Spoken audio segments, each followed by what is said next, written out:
O tema central deste próximo painel é Prevenção da Ciência à Realidade Brasileira. Para coordenar os trabalhos, convidamos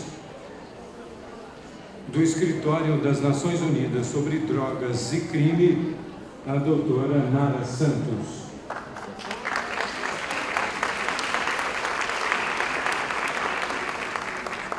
Como palestrantes, para apresentar o subtema Efetividade das Estratégias de Prevenção, convidamos do Observatório Europeu da Droga e da Toxicodependência, o Dr. Gregor Burkhardt.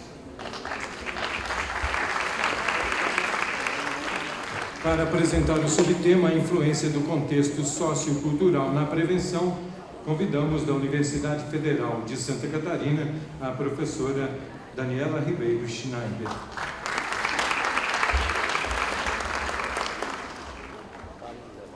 Para apresentar o subtema A Experiência de Prevenção Ambiental no município de São Paulo, convidamos da Universidade Federal de São Paulo e da Associação Brasileira de Estudo do Álcool e Outras Drogas, a doutora Ana Cecília Petá Roselli Marques.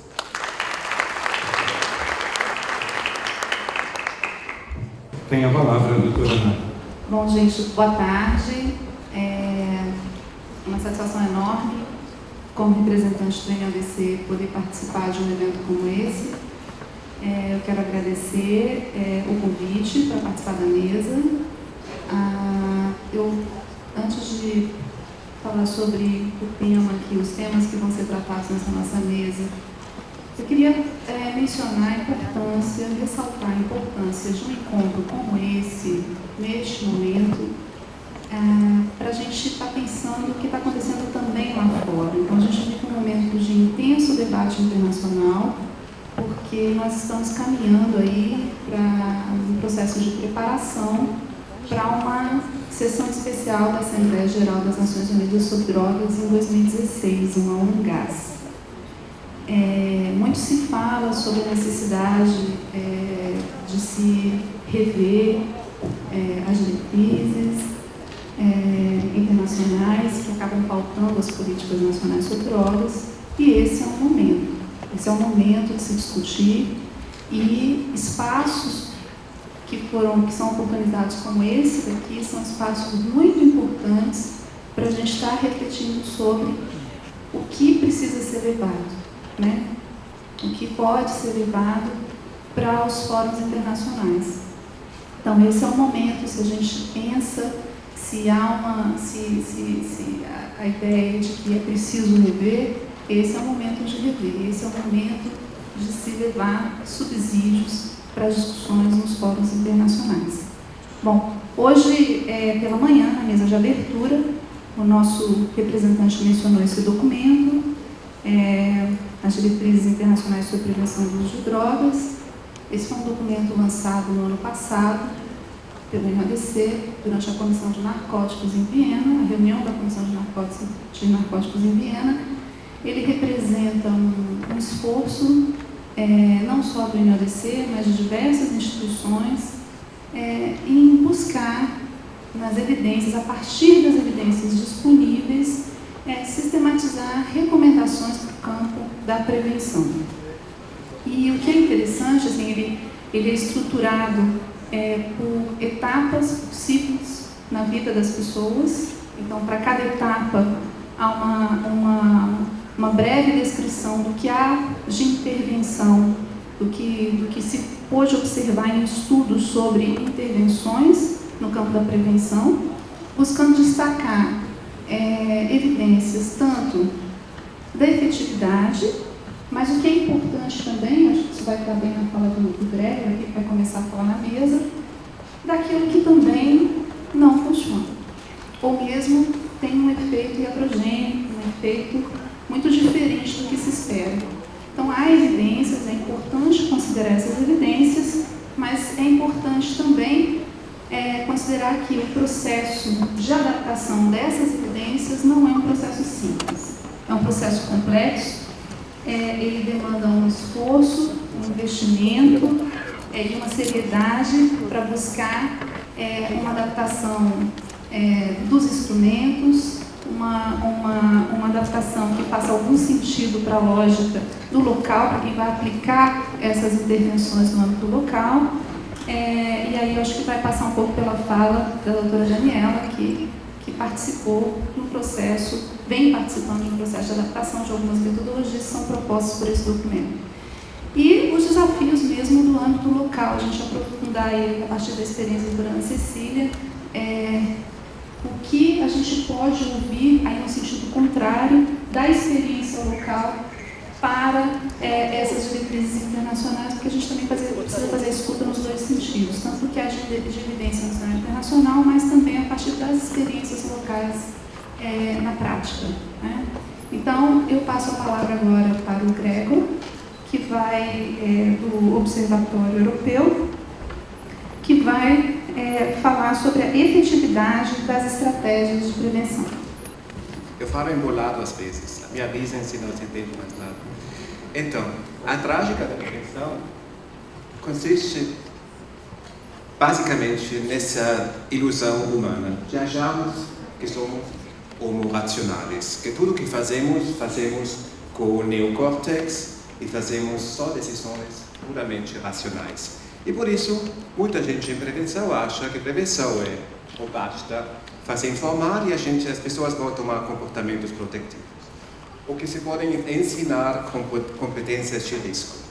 Ou que basta apelar à responsabilidade, como faz a indústria de álcool, e as pessoas vão se moderar.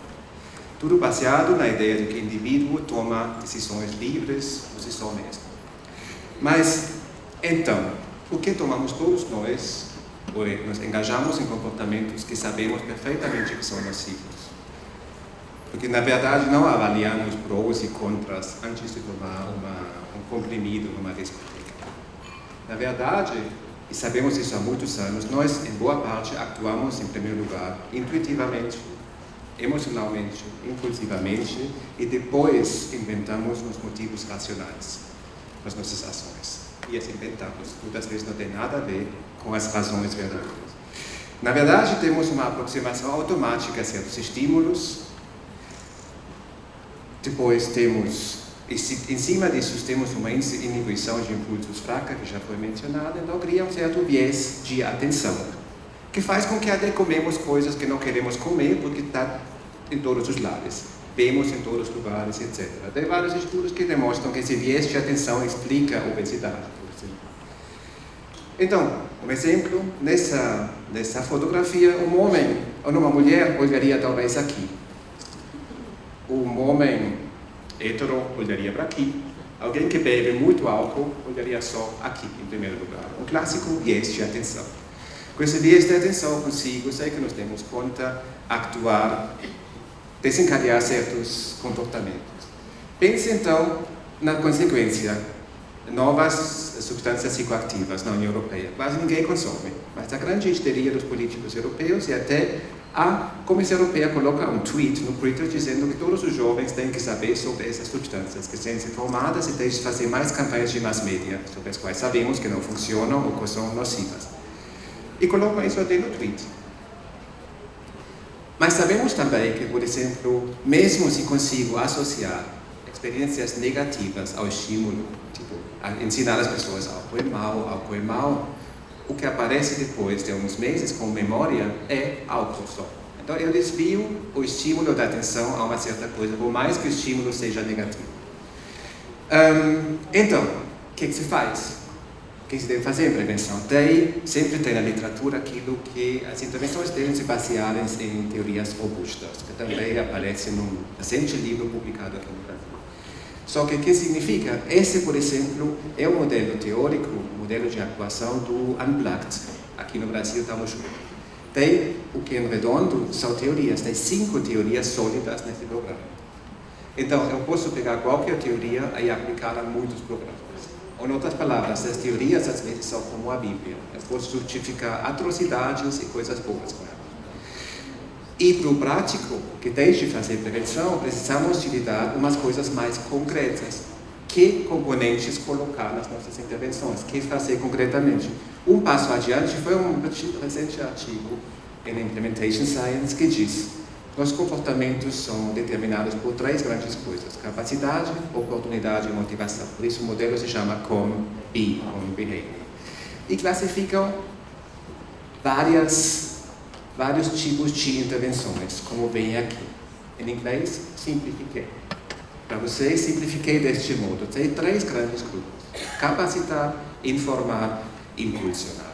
Capacitar, todo mundo faz, todo mundo conhece. A ideia é: eu aumento a capacidade das pessoas, educo, fazer, através de fazer algo, aprender e ativar a motivação reflexiva. Tipo como um aprendiz tradicionalmente. O que fala em contra, basicamente as pessoas estão sempre convencidas que os comportamentos são consequência das nossas atitudes. Mas é mesmo assim? Tomei os estudos suíços e canadianos com recrutas que demonstram: o pessoal fuma maconha,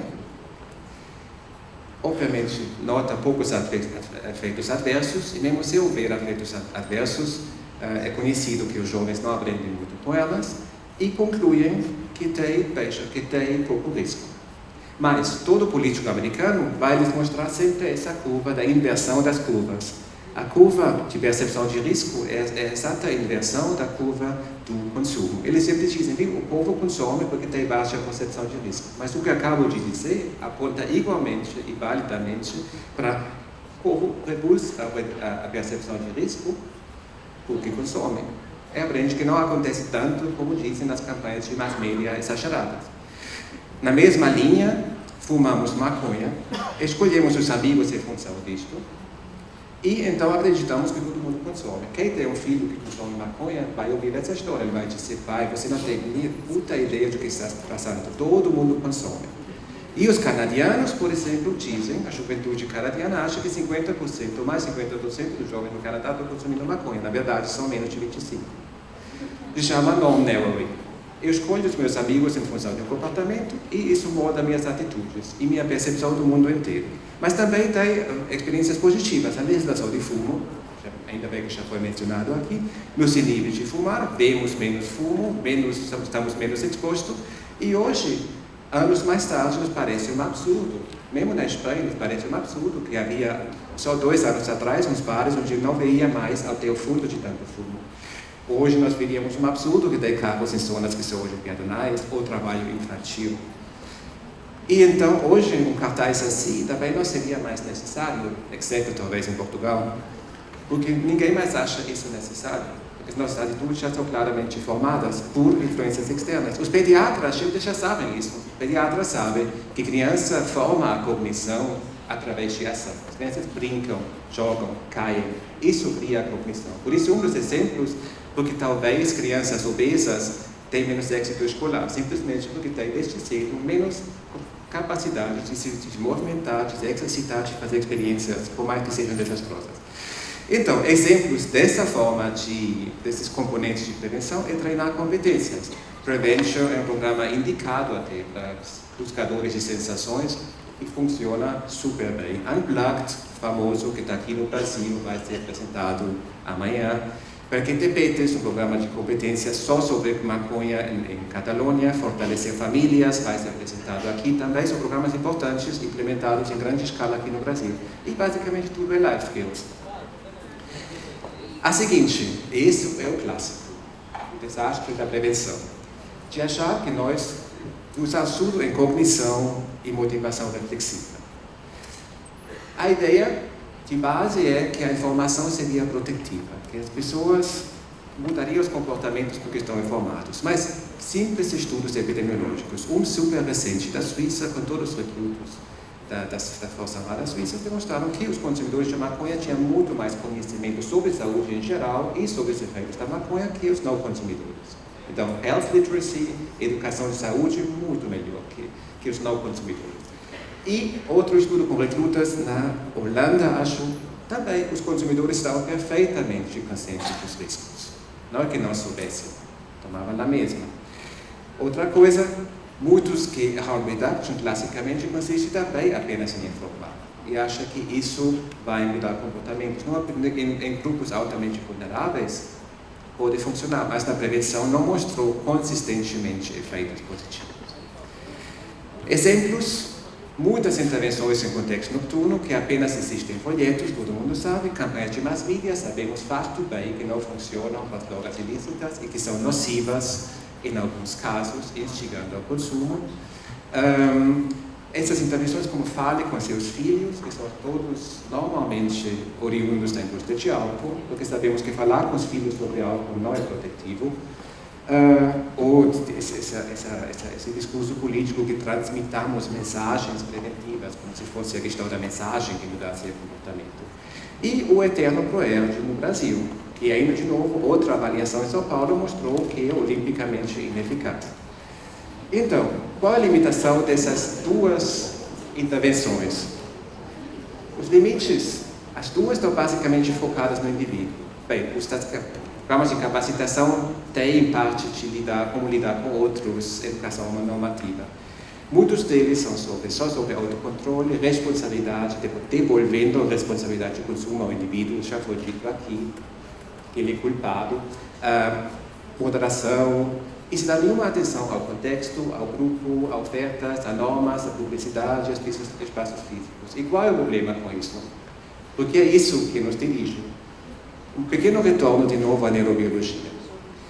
Aqui na frente, né, é o córtex pré-frontal. É aquela instituição no meu cérebro que me inibe e que controla meus impulsos, que vem do sistema límbico aqui no meio. É aquilo que me faz dar a mão ou dar um beijinho a uma pessoa que queria dar uma bofetada no congresso. Então, o que acontece na adolescência é que uma parte do sistema límbico, o núcleo accumbens, começa a disparar. Mas essa é a parte da motivação dos impulsos. Ao mesmo tempo que o córtex pré-frontal não está maduro, só amadurece com 26 anos. Então, é como colocar dentro de meu carro velho, sempre, um motor 3 vezes mais potente. Só que os freios são sempre os mesmos. Normalmente, isso não faz nenhum problema. Os adolescentes, quando se coloca eles num teste de condução virtual num computador, com situação crítica de trânsito, eles tomam as mesmas decisões razoáveis como um adulto, quando estão sozinhos. Mas tem mais uma coisa que acontece na adolescência: oxitocina.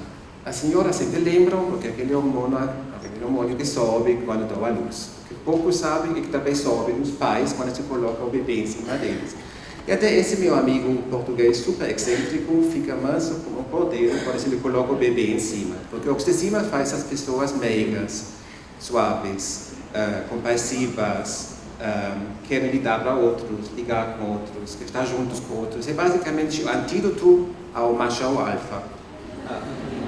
Então, acontece que nesse tempo da adolescência, aumenta os receptores de oxitocina nos jovens. Porque querem fazer bonding. Eles querem estar junto com outros, igual na fala, no modo de falar, expressões que usam, se vestir, como nos tempos do meu pai, de uma forma um pouco estranha. Tudo é igual aos outros, sem que haja realmente uma interação intensa. Então, repita agora seu mesmo teste de condução e coloque ao lado do seu adolescente, que fez o teste até agora super bem, e uma outra adolescente que não abre nem a boca. Todos os testes vão para o inferno, totalmente. Tomam decisões que levariam a acidentes tremendos na vida real.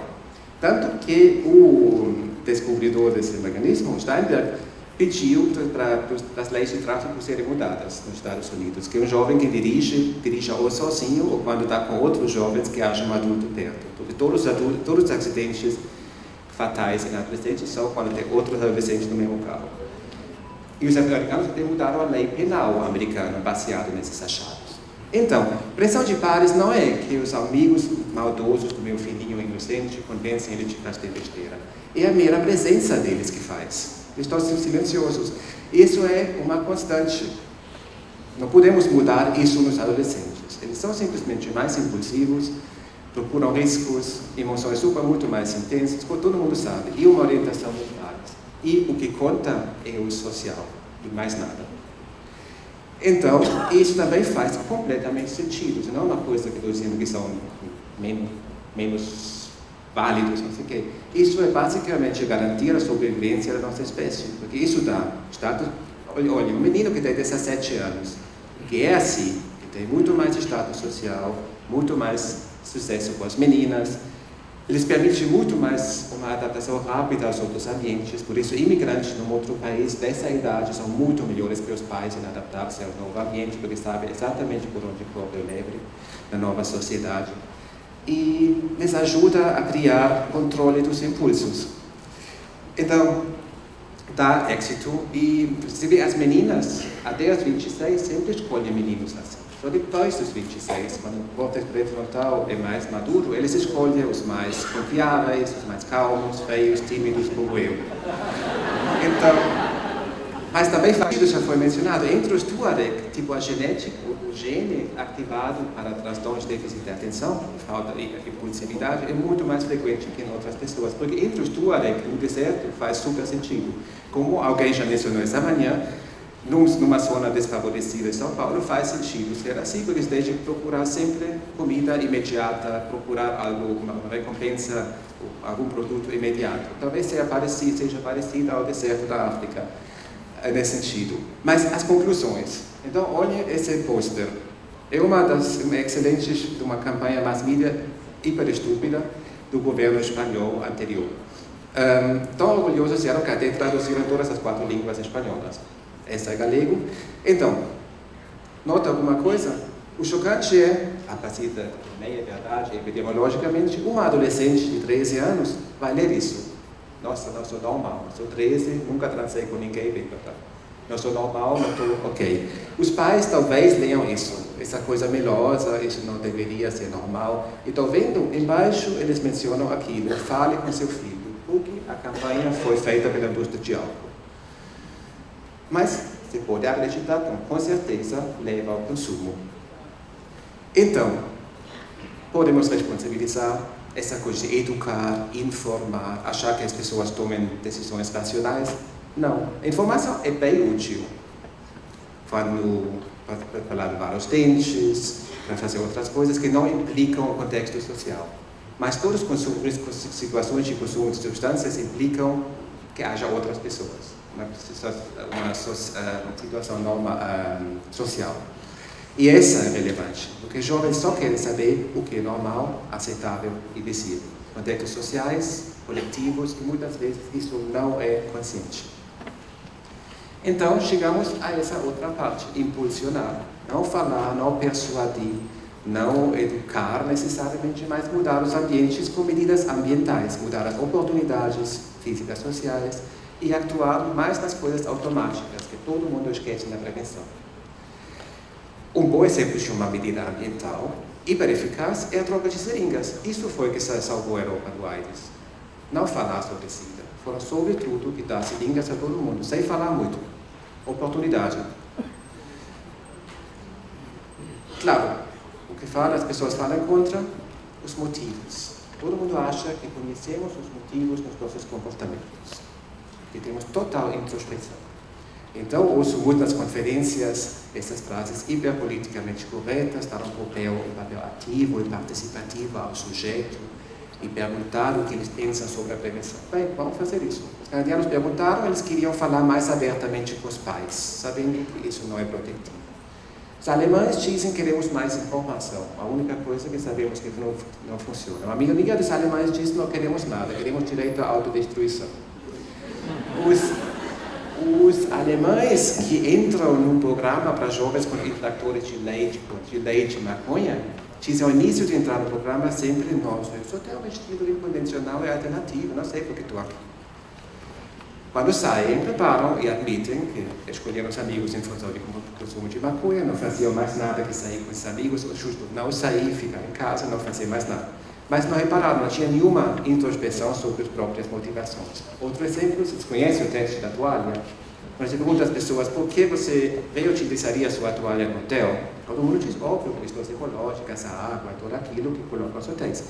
Mas quando você faz o teste e coloca num hotel esse mesmo cartaz de sempre, num outro hotel se fala, 80% das pessoas nesse hotel já reutilizam as toalhas, e no terceiro hotel colocar 80% dos hóspedes do seu quarto reutilizaram a toalha. Quem vai ganhar? O último. O primeiro é quase ninguém. Então, isso é o que falei ao início. Reinventamos os motivos a posteriori. Fazemos qualquer coisa, da qual nós sabemos por que a fazemos, mas inventamos as razões depois. Não foi por ecologia. Foi por por norma descritiva. E uma das normas descritivas é a percepção nossa do que isso se faz. Por exemplo, aqui, está escrito que não se pode colocar lixo. Mas a segunda pessoa que colocaram o lixo, tem falaram, bem, colocou, deve ser normal colocar, não interessa se está proibido. Outra norma injuntiva. Isso é aceite e normal. Eu percebo isso sem pensar. Isso é automático. Passeio por essa rua e qual é a probabilidade de jogar meu chiclete no próximo balde de lixo ou também nessa rua? Assim, consciente. Depois estava no outro as questões das condicionamento implícito. Desculpa. E daqui, por isso saiu a política de New York das Broken Window Theories. Olhe que não haja nenhuma janela quebrada, nenhum graffiti feio nas paredes e nenhuma sujeira nas ruas, nas comunidades. Isso é um modelo eficaz para as pessoas cuidarem de si mesmo, cuidarem dos bairros e não deixar traficante entrar. Então, se as pessoas veem que esse é um bairro nosso e gostamos dele. Condicionamento implícito é um clássico, né, que a indústria faz sempre. Eu ligo estímulos que eu quero positivos, é uma coisa que eu quero vender. Até um jovem gerente da indústria de álcool irlandesa falou isso num congresso há 4 anos. Nós destilamos 4 coisas, uma coisa e 2 as sponsorizadas. Carro, esporte, cerveja e álcool, e a 4ª é sexo. Isso não consegue. Então seguimos exemplos disso, onde que focam mais em autocontrole, controle de impulso. Isso é excelente que Tika mencionou o teste do marshmallow.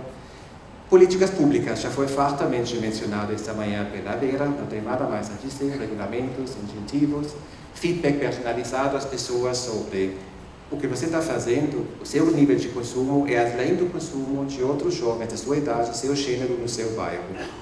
As pessoas só por essa informação às vezes já param ou reduzem o consumo. Muitas intervenções prévias estão baseadas nisso. E o jogo Elos, aqui no Brasil. O programa implementado no Brasil, na escala, é um dos mais eficazes que tem no mundo lá fora, baseado em competições entre grupos de meninos.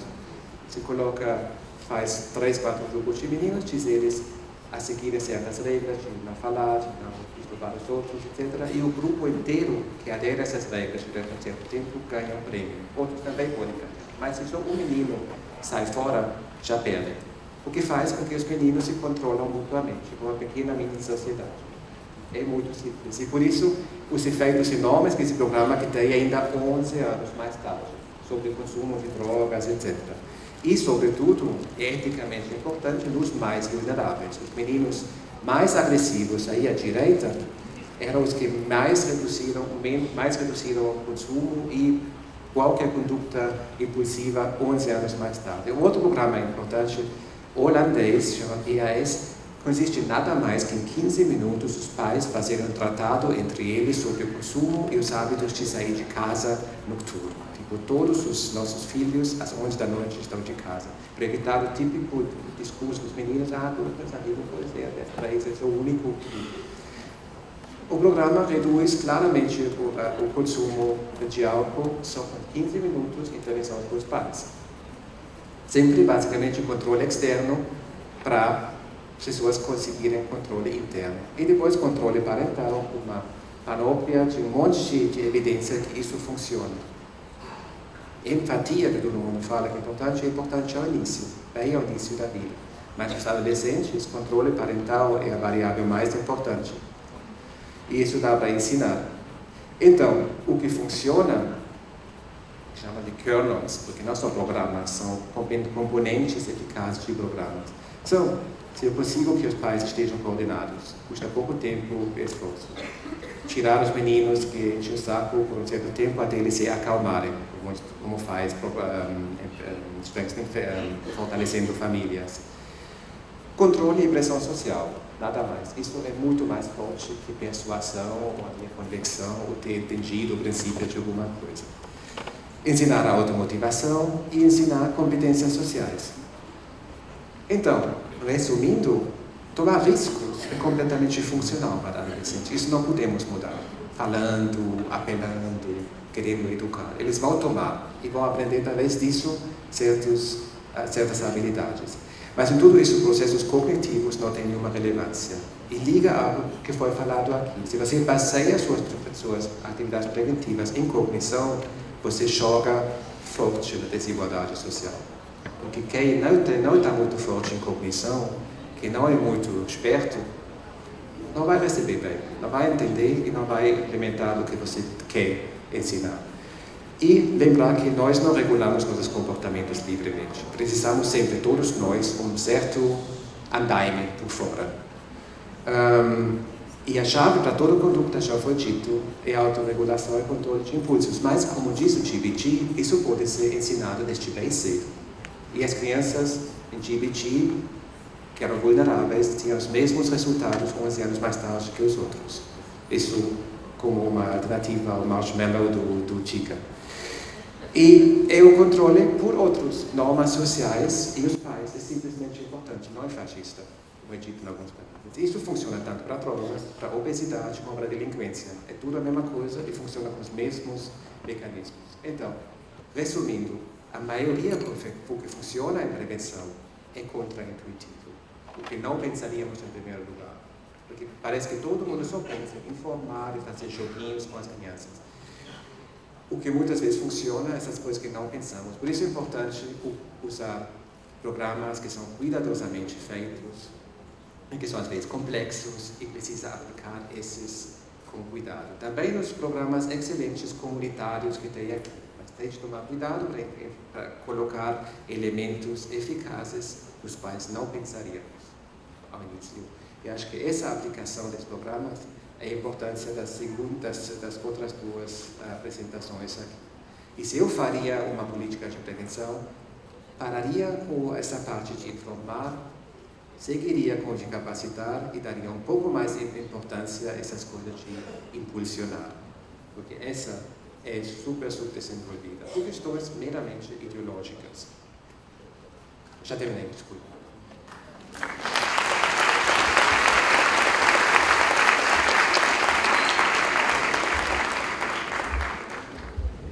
Obrigada, Gregor. Eu vou só ressaltar que uma boa parte das evidências que o Gregor menciona aqui, além das características daquilo que funciona, as características daquilo que não funciona, estão organizadas, como eu disse, por faixa etária, por contexto, nesse documento do NODC. Muitas dessas características estão descritas no documento. Há também um anexo que, infelizmente, não foi possível imprimir nesse primeiro momento, mas está disponível na nossa página, com a metodologia dos estudos que levantam, a metodologia utilizada nos estudos que levantam, e uma descrição dos estudos que levantam essas evidências. Também está lá e várias referências, para quem quiser obter mais informações sobre esse material todo que o Gregor trouxe, está disponível lá também. Todinho. Bom, a página do NODC é www.unodc.org.br e o documento está sendo distribuído aqui. Bom, eu passo agora para a Daniela, professora Daniela Schneider, da Universidade Federal de Santa Catarina, que vai trazer para a gente informações sobre a influência do consumo social e cultural na prevenção. Daniela. Boa tarde. É um prazer estar aqui nesta mesa com a Ana Cecília, né? Tanto tempo que a gente não se via, com o Gregor, com a Nara, uma parceira agora.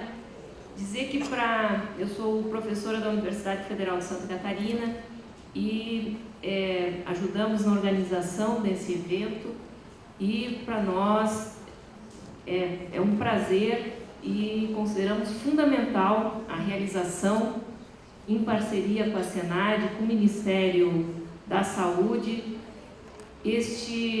esta consolidação de um caminho que a gente vem percorrendo ao longo dos últimos 2 anos na discussão de programas preventivos, que o Gregor já começou a assinalar aqui para nós. Então, consolidar esse campo da prevenção no Brasil, solidificar, qualificá-lo, é para nós uma grande tarefa, e todos nós que estamos aqui nesse momento estamos convidados, né, a participar da construção disso no Brasil. Então, a mim coube esta fala sobre a influência do contexto social e cultural na prevenção.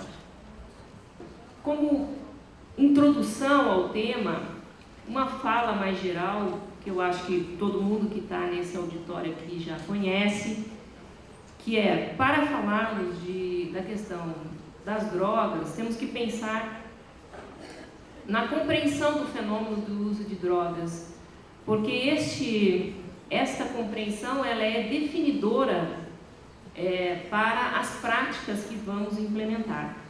Então, quando falamos desta compreensão, falamos sempre de pensá-la na dimensão da complexidade que este fenômeno abarca.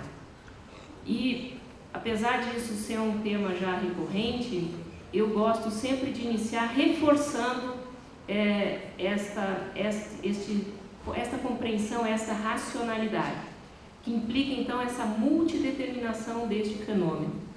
Portanto, nunca se fala da droga em si, nem do sujeito em si, mas falamos de uma relação. A droga nunca vem ao sujeito sozinha, ela é buscada por este sujeito. E, portanto, aqui uma relação que tem que ser pensada. E uma relação que não é solta no mundo, uma relação que se dá sempre num contexto. Então, pensar este fenômeno é pensar sempre de forma contextual, levando em conta todos esses elementos. E pensar este contexto é pensar um pouco em termos da história, porque mudando o contexto ao longo da história, muda o uso que se fez das drogas e a função da droga.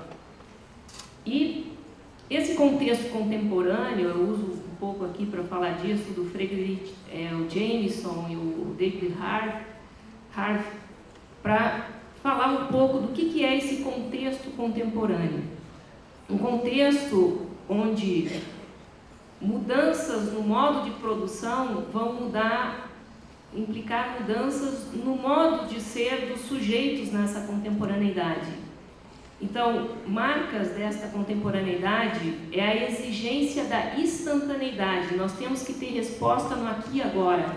E a impressão que a gente tem é que a gente sempre está correndo atrás do tempo, parece que o tempo passa muito mais rápido do que a gente pensa, a gente está sempre atrasado para as coisas, e isso tem uma implicação no nosso cotidiano, e uma exigência, então, de que a gente viva intensamente o instante.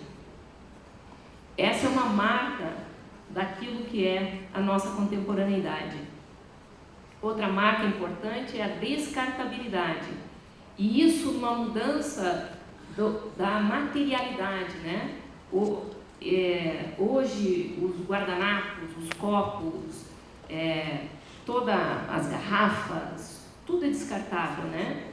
E a reflexão que o David Harvey faz tudo é descartável, inclusive começamos a viver de uma forma onde os valores passam a ser descartáveis. Então, as mudanças no modo como a gente vive a contemporaneidade implicam modos como a gente subjetiva isso. E uma outra questão importante desta contemporaneidade é a velocidade da informação. Nós muito rapidamente entramos em contato com tudo o que está acontecendo no mundo ao mesmo tempo. Informações de qualquer parte do mundo nos chegam muito rapidamente. A mídia, ela nos ajuda a fazer essa pasteurização desta informação. E isso é algo que implica, né, a forma como a gente se compreende nesta contemporaneidade. Por isso, esse contexto contemporâneo ele implica modos de subjetivação, ou o que a gente chama, teoricamente, de estilos de vida. Eu gosto muito dessa foto, né, Quando a gente fala, então, dos descartáveis, falamos do McDonald's hoje de manhã, né? Foi falado aqui. Então, que evolução será essa, né? Do macaco para onde estamos indo, né? Dependendo da relação que estabelecemos com todos esses produtos que nos são oferecidos e que trabalham e produzem cada vez mais um sujeito individual. A marca, isso já foi falado hoje de manhã, a marca, cada vez que vem reforçando mais essa contemporaneidade, é essa vivência do individualismo. Nesse contexto entram as drogas, né? Porque as drogas, enquanto substâncias psicoativas que alteram a senso-percepção, cognição, emoções, elas será uma peça que se encaixa aí nesse quebra-cabeça. Então, fundamental para pensar esse contexto cultural, social, é pensar qual é a função da droga na contemporaneidade. E se nós formos pensar, as drogas, de maneira geral, respondem exatamente a essas exigências. As drogas nos dão essa resposta de um prazer muito intenso no momento, no instante. Então, para este sujeito contemporâneo, ela diz a este sujeito, ela oferece aquilo que ele busca no aqui e agora. Nessa ruptura com essa historicidade, com esse projeto de futuro, com essa falta de perspectivas de vida, a droga te dá uma resposta para isso e aí está a função dela. Por isso, veja, em poucas décadas, eu sempre lembro isso quando falo, quando dou palestra, quando dou aula, na geração dos meus pais, a preocupação dos meus avós em relação ao que seria o futuro do meu pai quando ele era jovem, se perguntasse para ele, certamente ele não diria, minha preocupação número 1 com meu filho adolescente é que ele não se torne um drogado, vamos dizer assim. Era se ele vai casar, se ele vai ter um bom trabalho, se ele vai ter um futuro, etc. Se nós formos hoje perguntar para um pai de filho adolescente qual é a sua preocupação com o seu filho, que ele não se torne um usuário de droga. Então vejam, são poucas décadas e há uma mudança na racionalidade desta contemporaneidade, das preocupações desse sujeito. A droga passa a ocupar um papel central neste cenário. E isso porque ela responde a essas mudanças dessa compulsão pelo consumo da contemporaneidade. Então, somos uma sociedade de consumo cada vez mais e a droga é uma das nossas formas de consumir.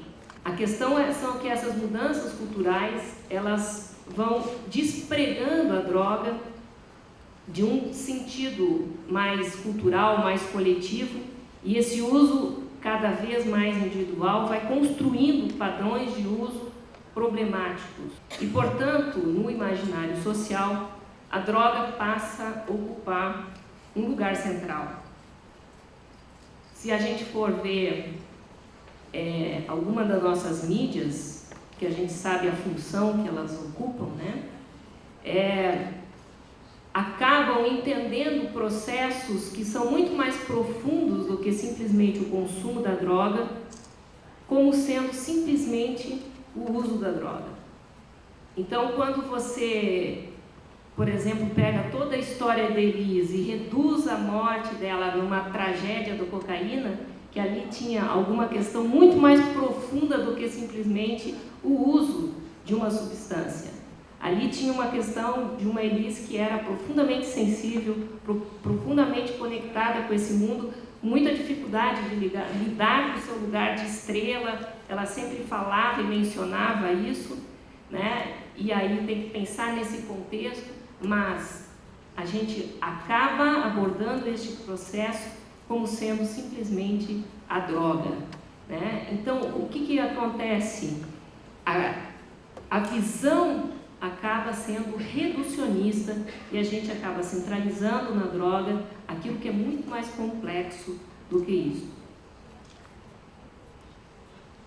E esse reducionismo que desconsidera esses outros aspectos acabam tendo desdobramentos nas abordagens que a gente tem, tanto no campo da prevenção quanto no campo do cuidado, produzindo ações que são reducionistas, que a gente chama no campo da prevenção da pedagogia do terror, né?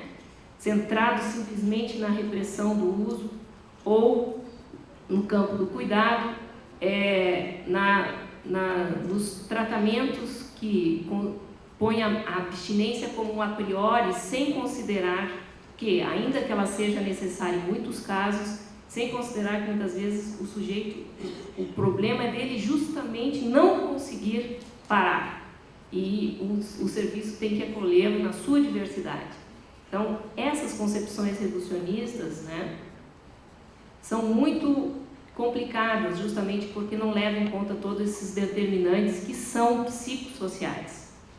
E por isso precisamos romper, fazer uma ruptura com esses olhares simplistas, com essa ontologização que a gente faz da droga como se ela fosse o grande mal, com essa visão psicopatologizante quando a gente fala do problema do consumo, olhando só para o fenômeno da dependência, sem entender o que produz este uso problemático e todos os outros reducionismos, sejam eles de que forma for. Pode ser bio, pode ser psico, pode ser social. Por isso, né, a necessidade da gente ampliar a visão sobre esse fenômeno.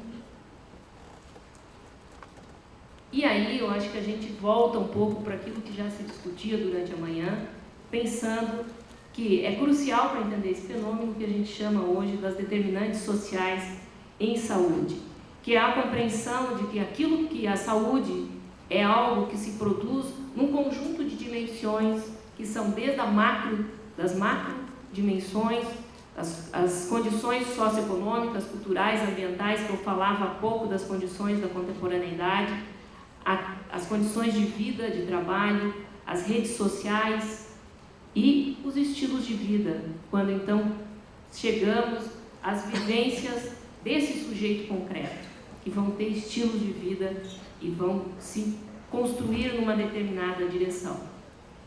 Eu vou retomar a fala do nosso palestrante da manhã, do Gessé,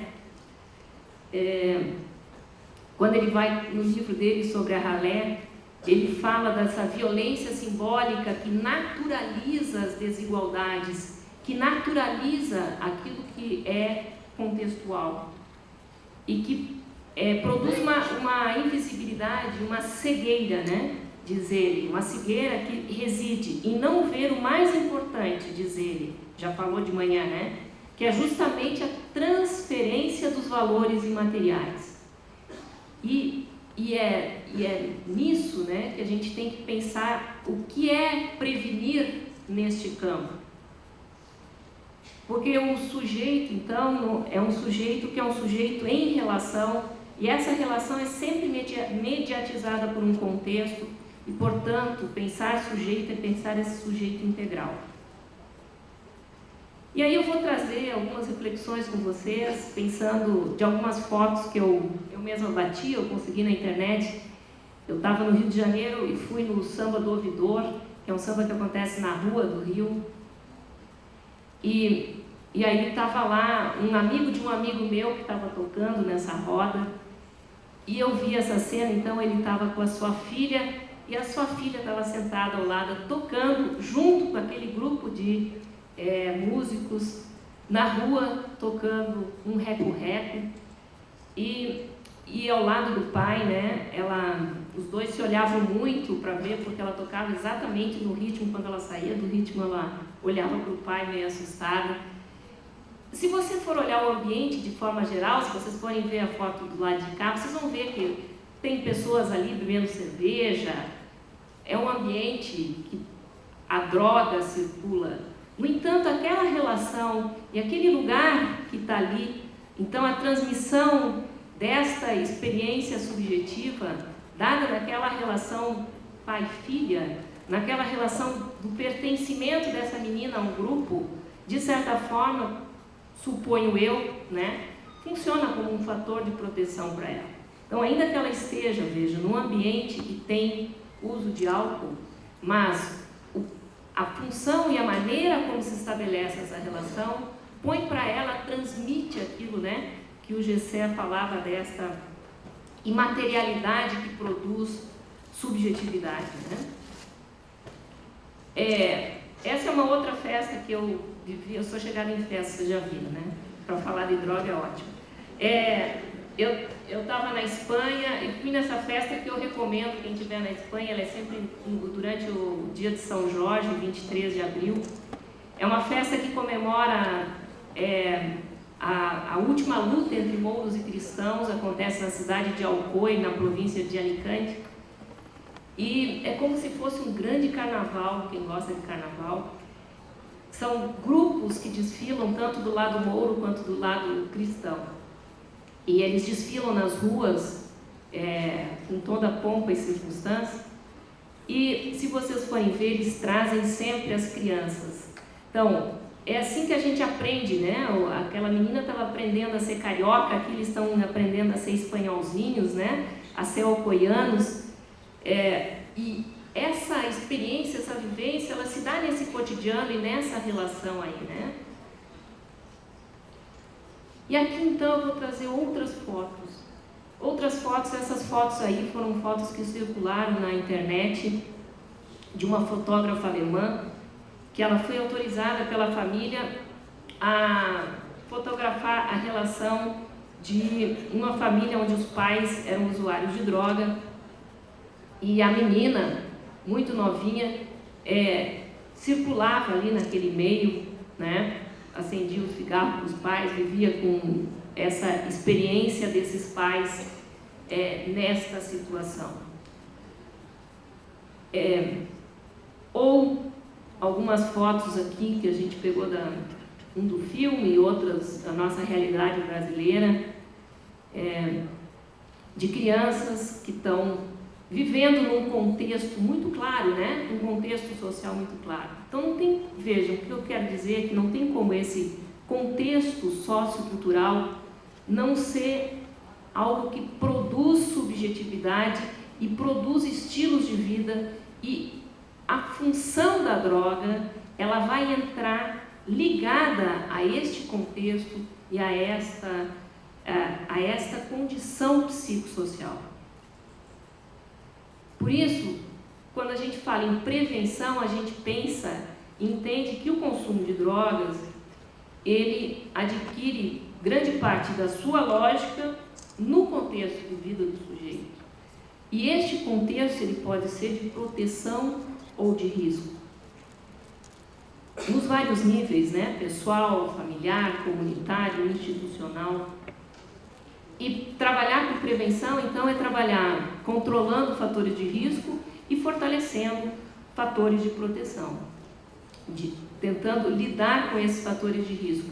Portanto, trabalhar com prevenção, e todos os indicadores hoje nos mostram isso, não é focar na droga em si, nem focar somente no indivíduo, mas focar nessas relações que são psicossociais, de um sujeito dentro de um dado contexto. Só que essas ações, a gente tem que, e aí o Gregor que me antecede vai falar de toda a questão da efetividade dessas práticas. Temos aqui o livro do NODC falando da efetividade dessas práticas, porque essas práticas, elas têm que ser práticas que a gente saiba que o desfecho que a gente deseja com elas, realmente a gente alcança. Porque muitas das nossas ações têm efeitos iatrogênicos, efeitos que, em vez de evitar o uso, produzem ainda mais uso. Então, é crucial que a gente construa a efetividade das nossas ações. Então, aqui estamos... essa efetividade, ela vai de programas preventivos, elas vão, quando elas se aplicam em populações diferentes daquelas para o qual os programas preventivos foram desenhados, elas precisarão, para ter sucesso, de ter uma adaptação ao novo contexto social. justamente porque o fenômeno de drogas é contextual, a prática preventiva ela também tem que ser adaptada ao contexto.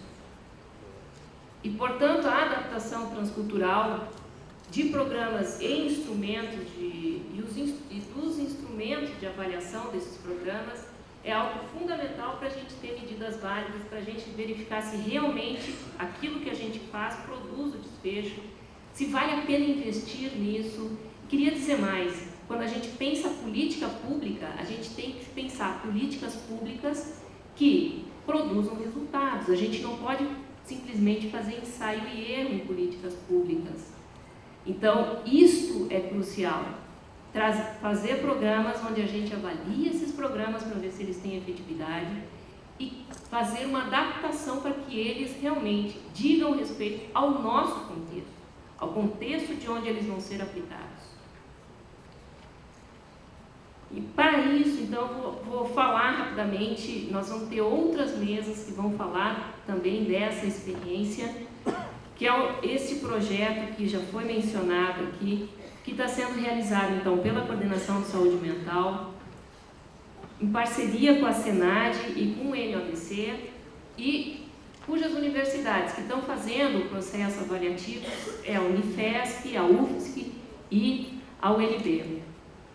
Então, neste projeto, já foi mencionado isso, nós estamos avaliando 3 programas, os quais foram mencionados pelo Gregor, o Jogo Elos, que é o Good Behavior Games, que é para crianças de 6 a 10 anos, o Tamo Junto, hashtag Tamo Junto, que é o programa para 11 a 14 anos, e o Fortalecendo Famílias, que é um programa dirigido para famílias, que está sendo aplicado nos CRAS, os Centros de Referência em Assistência Social. Os outros são de ambiente escolar.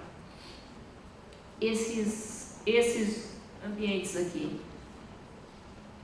Eu vou falar mais do Tamo Junto neste momento, e de um aspecto bastante singular dele, porque nós vamos ter amanhã uma apresentação da professora Zila sobre os resultados que a gente já produziu na nossa experiência piloto em 2013, e a professora Sheila Murta vai estar falando sobre os resultados que a gente já teve com Fortalecendo Famílias. Então, eu vou estar falando aqui um pouco, só alguns aspectos breves para a gente pensar essa problemática da adaptação transcultural. Sei que meu tempo está correndo, né? 5 minutos, mas já estão lá, já estão quase lá. Queria dizer uma coisa só, esses nomes, Jogo Elos, hashtag Tamo Junto, Fortalecendo Famílias, já foram nomes que foram construídos no processo de adaptação ao Brasil. Foram nomes escolhidos pelos educandos e pelos professores que estão envolvidos no processo. Tá? E do Tamo Junto, então, eu vou falar da adaptação dos instrumentos de avaliação. Porque, além da gente adaptar o próprio programa, a gente também tem que adaptar a forma como a gente avalia este programa. E a metodologia de avaliação que a gente usa é quali-quant, a gente usa instrumentos qualitativos e quantitativos. Aqui eu estou mostrando para vocês o instrumento quantitativo, pré-teste, e que serve para pré-teste e pós-teste em grupos experimentais de controle. E eu queria mostrar só um aspecto que está ali assinalado. Então, no modelo, esse projeto, que é o hashtag Tamo Junto, traduzido para o Brasil, que é o Unplugged, que é de origem europeia, ele formula, para garantir o anonimato do sujeito, uma geração de um código secreto. Eu vou mostrar só um aspecto disso, né? E nesse modelo europeu, vinha lá, a pessoa tem que assinalar nome, sobrenome, nascimento, nome da mãe, nome do pai, nome da avó paterna, cor dos olhos. E nós traduzimos isso para o português e todo o conteúdo também do pré-teste e aplicamos no piloto de 2013 e aí que as coisas começam a aparecer. Então, só um aspecto para vocês verificarem a necessidade da adaptação, ele já está modificado agora para a nossa realidade, no nome da avó paterna, nós tivemos 20% dos nossos educandos que não sabiam o nome da avó paterna. Vejam o impacto que isso tem. Isso diz respeito à nossa realidade social, às nossas relações sociais, à forma como as nossas famílias se constituem. Os nossos alunos, isso não é um dado, esse é um dado estatisticamente significante. 20% dos nossos alunos não sabiam, então deixavam em branco ou colocar, quando não sabiam, a gente recomendava que colocasse um 0. 20% dos nossos dados indicam que eles não sabiam. Então, óbvio que isso precisa de uma adaptação, e isso, de certa forma, é indicador, não sei se o Gessé está aí, para quem é sociólogo, etc., para quem é psicólogo também, para a gente fazer um estudo um pouco sobre as nossas famílias e essa relação. Qual é o papel do pai e da avó paterna nas nossas famílias, porque é muita gente que não sabia, né? Então, isso é um indicador social, né? Então, isso, logicamente, indica para nós a necessidade de uma mudança. Nós retiramos o avô paterno, mudamos para a avó materna. Vamos ver se funciona a avó materna. Estamos esperando, porque estamos fazendo em 2014, agora já o questionário adaptado. E outra questão muito interessante ainda do instrumento é alguns termos que a gente havia traduzido, e a gente fez, como eu falei para vocês, uma metodologia quali-quanti. Então, quando a gente foi fazer os grupos focais com os educandos para perguntar o que eles tinham entendido, o que eles não tinham entendido daquele instrumento,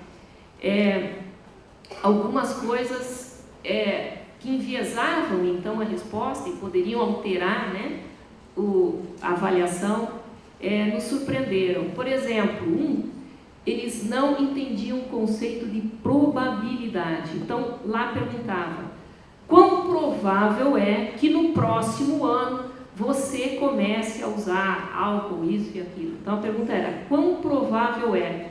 Ou qual a probabilidade de, no próximo ano, babá. E eles não sabiam responder a pergunta porque não entendiam o conceito de probabilidade. Alunos de 7º e 8º ano do nosso ensino fundamental. Então, isso é um indicador para nós da nossa realidade escolar e da nossa necessidade de adaptar esse instrumento, certo? Então, considerações finais, né? Prevenção tem que dar conta das determinantes sociais da saúde e não ficar reduzindo a um ou a outro aspecto, tentar focar a complexidade do fenômeno que eu falava no início. Mexer com determinantes sociais de saúde é fazer com que a prevenção vá na direção da promoção de saúde. E também, então, o que a gente tem dito e reafirmado aqui, a necessidade da gente produzir evidências que sejam adaptadas para a nossa realidade específica, né? Queria dizer, então, agradecer e passo a palavra, então, para o resto da mesa. Obrigada.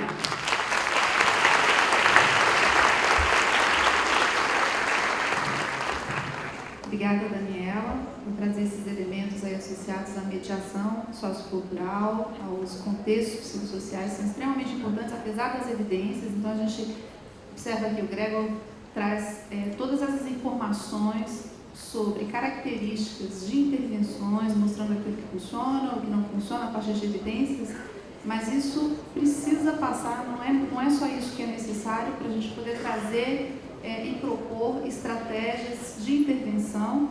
A gente vem passando por isso, por essa experiência aqui, o ENADESA tem sido parceiro de trazer algumas metodologias, a proposta dessas metodologias de prevenção para o Brasil, mas o processo de adaptação é extremamente complexo e necessário, né?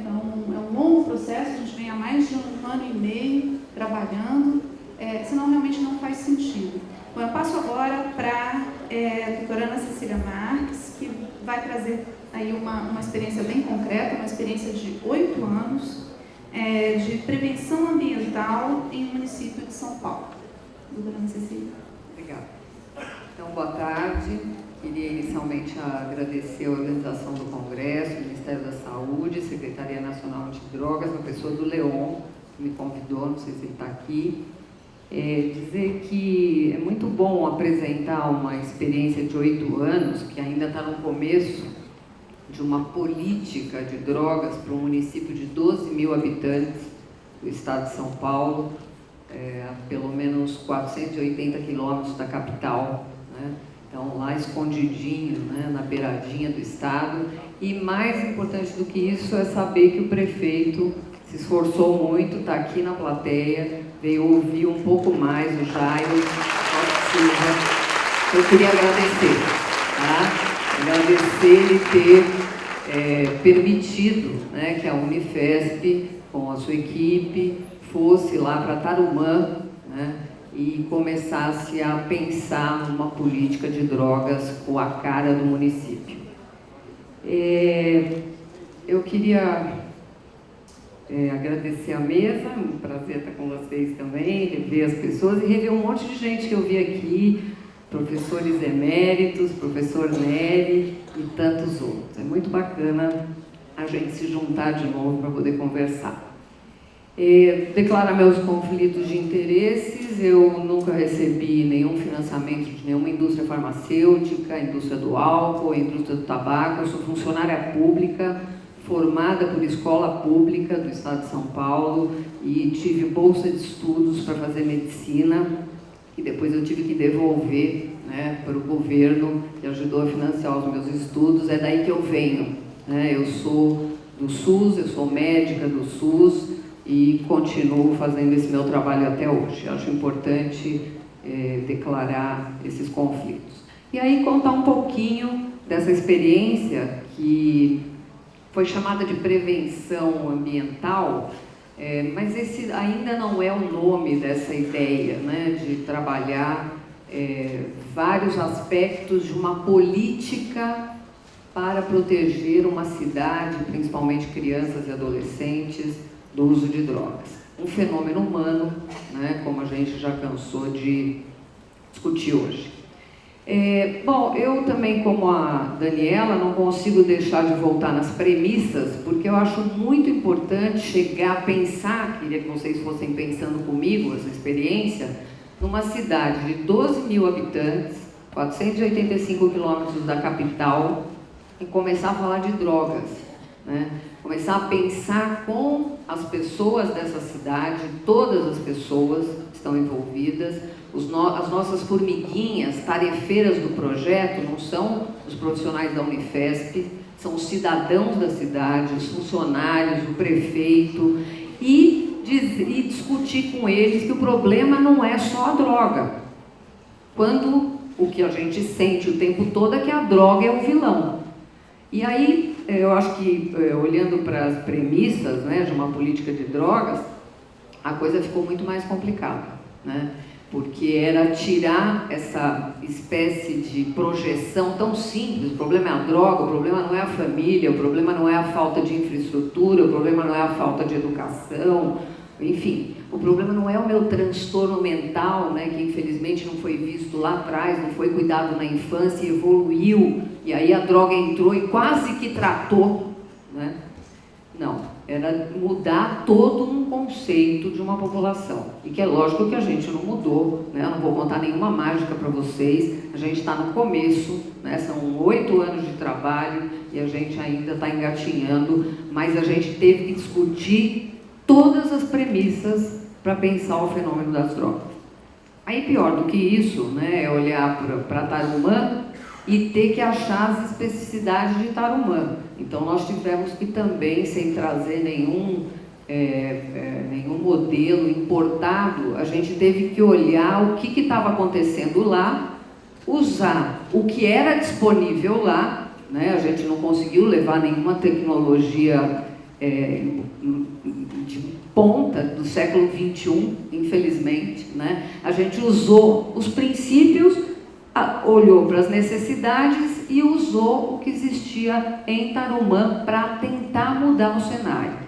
E pior do que isso, do meu ponto de vista hoje, depois de trabalhar 30 anos na área, é olhar para esse terceiro ponto aí e pensar que cada... Opa, coitada de mim, muito rápido. Cada droga tem o seu perfil, tem a sua história, tem o seu enquadre, tem o seu efeito. Pensar política de drogas é pensar que cada droga merece a sua política em especial. É totalmente diferente uma droga da outra, e olhar para esse cenário de cada droga dentro de Tarumã ia ser um desafio aí que até hoje estou pensando como é que eu topei, viu, prefeito? Eu ainda estou aprendendo muito lá, tá? E foi assim que a gente caminhou, né? Caminhou com as evidências, como todo mundo já falou, é importante que a gente use evidências, que a gente pense os indicadores, né? Porque a gente vai implementar uma política, não vai tirar coelho da cartola, vai usar o que já tem sido preconizado, controle da oferta, prevenção e tratamento, e tem que fazer o balanço dessas 3 medidas.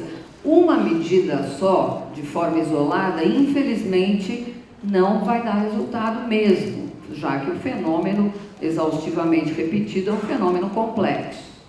Então era preciso que pelo menos se apostasse naquele momento que nós iríamos usar 3 medidas, pensando os 3 braços de uma política de drogas, e não só a prevenção, né? Aqui é um evento, um congresso internacional sobre prevenção, mas sem a menor dúvida, pensar só a prevenção como uma política que vai cuidar do fenômeno, isso não vai ser possível mesmo. A gente vai ter que trabalhar na prevenção, no tratamento e no controle da oferta com o que a gente tiver no local e diante da realidade do lugar, né? Eu não conseguiria fazer lá uma política para anfetamínicos, porque o anfetamínico não chegou ainda em Tarumã.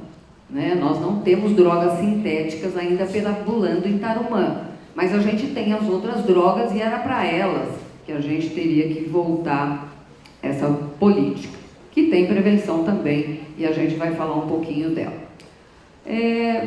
Bom, esse foi o equilíbrio que a gente buscou, né, tão sonhado. Começando pela prevenção, que foi o que o Leon me pediu para trazer, eu vou sempre fazer alguns recortes, né? Porque é um projeto de política, não de prevenção. E tem prevenção também, e aí eu vou trazer algumas questões aí da prevenção. O modelo é o que a Daniela falou, é de fatores de risco e proteção, e fundamentalmente um modelo que tem que ter multicomponentes. Então não adianta só proteger a criança e o adolescente por meio dos seus fatores de risco, a gente vai ter que proteger tudo que está em volta, inclusive a sua família, então incluindo aí, sem a menor dúvida, as famílias, né? As famílias de todas as crianças de Tarumã. E aí, princípios que hoje não podem ser esquecidos, que é verdade que não adianta ficar capacitando, dando aula de drogas, e mais treino, mais treino, mais treino, mas é preciso nivelar esse conhecimento, porque é aí que a gente vai trabalhar estigma, é nesse momento, com os meus tarefeiros lá de Tarumã, que nós trabalhamos os preconceitos, os mitos e colocamos a informação a serviço dessa mudança. Impulsionar o indivíduo que tem um mito em relação à droga, que a droga é o vilão, ela é única como vilão, é querer que a prevenção não funcione mesmo. Ele tem que sair desse lugar. Então é sim importante que naquele momento os nossos tarefeiros fossem treinados, supervisionados e deles viessem também a criação dos indicadores. Bom, se nós queremos mudar a venda de bebida alcoólica e cigarro de tabaco do Paraguai para os nossos adolescentes em Tarumã, o que a gente vai ter que fazer para ver o que está acontecendo, qual vai ser a ação que pode mudar esse cenário e depois qual é o desfecho. O tempo todo esse método deve ser aplicado.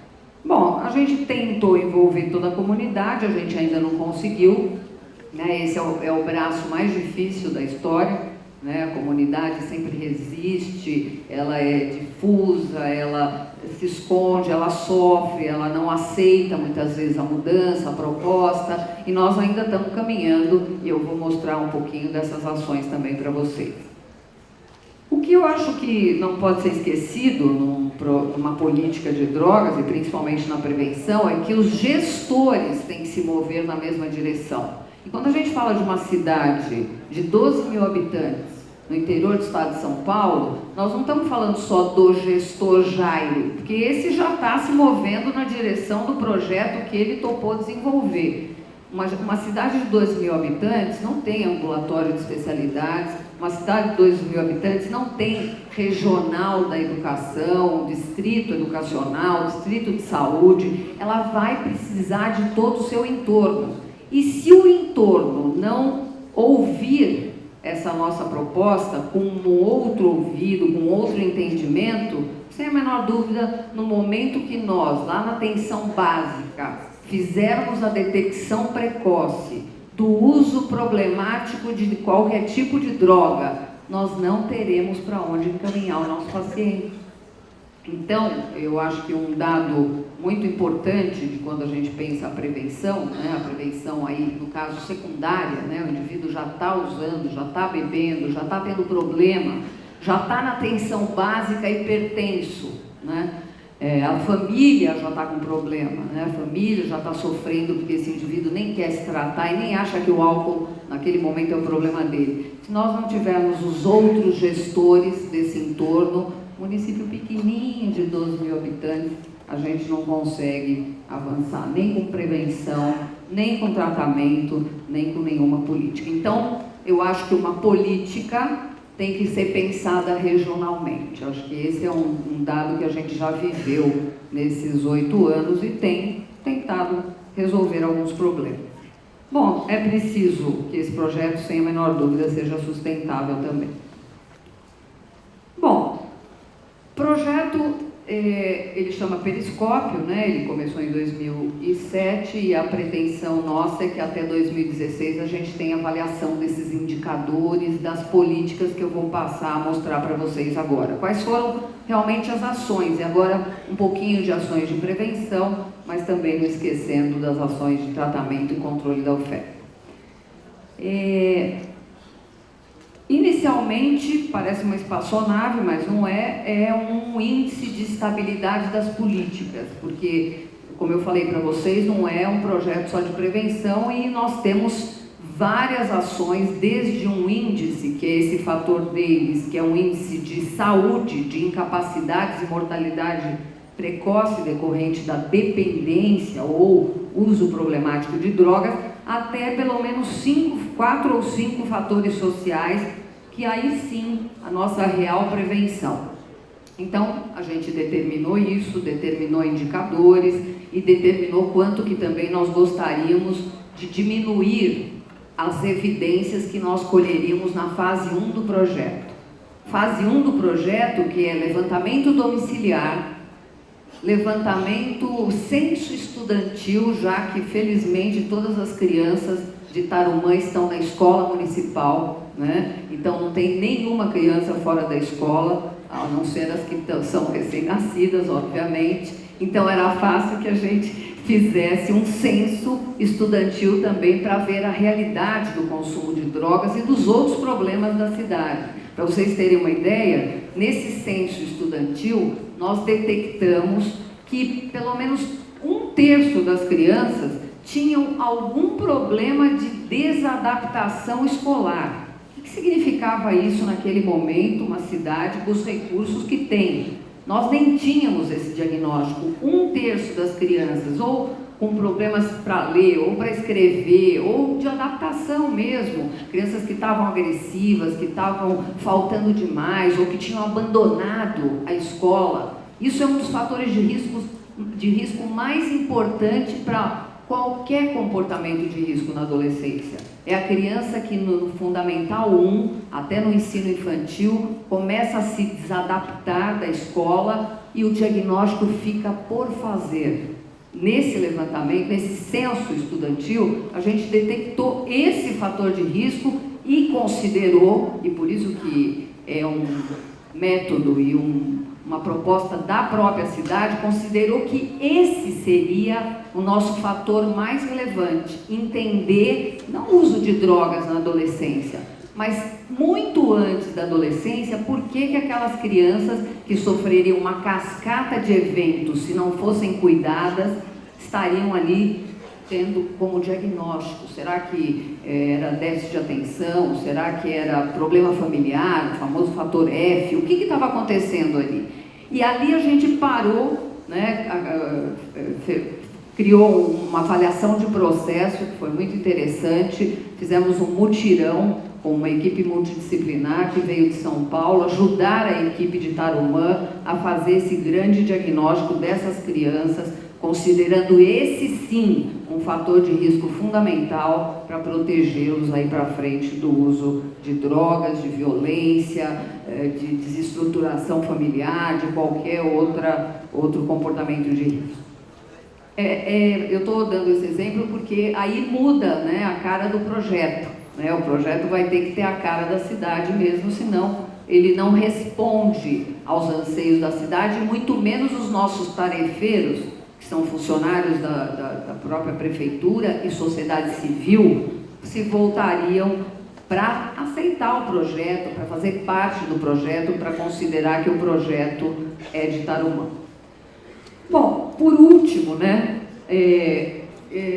o que eu acho que eu posso contribuir aqui com essa discussão sobre prevenção é um modelo que lá em Tarumã nós adotamos de prevenção comunitária, que é o modelo que usa a técnica do advocacy, que é uma técnica que nada mais faz do que sensibilizar, nada mais faz, é porque eu estou reduzindo bastante, né, o trabalho que é feito lá, porque faz muito, né, que é um treinamento que nós damos para que todos os profissionais de todos os núcleos, nós temos 3 núcleos no projeto, de saúde, assistência social e educação, educação junto com esportes em alguns momentos, e esses núcleos são treinados para sensibilizar a sociedade como um todo, em todas as suas ações. Em todas as ações do projeto, tanto da assistência social, ações que são da prefeitura, não do projeto, desculpe, ações da prefeitura, ações da educação, que são já formais da grade, que fazem parte da dinâmica da Secretaria de Educação, da Secretaria de Saúde, da Secretaria de Assistência Social, os nossos multiplicadores caminham nesse processo de sensibilização para tentar mudar o comportamento da cidade. Qual que é o foco? Que os adultos têm um papel fundamental de proteger crianças e adolescentes de todos os comportamentos de risco, mas obviamente esse é um projeto de política de drogas e a nossa primeira missão quando chegamos lá era proteger crianças e adolescentes de beber e fumar. Inicialmente as drogas que causam impacto na nossa saúde, na nossa sociedade como um todo. Álcool e tabaco. E essa foi a decisão da cidade. Não foi a decisão do técnico, nem da equipe que veio com a sua espaçonave lá chegar em Tarumã. A sociedade tarumanense decidiu que queria cuidar do controle do consumo de álcool e de tabaco por menores, por crianças de 8, 10 anos, cidade rural, com várias usinas de açúcar, onde as crianças usam cigarro de corda.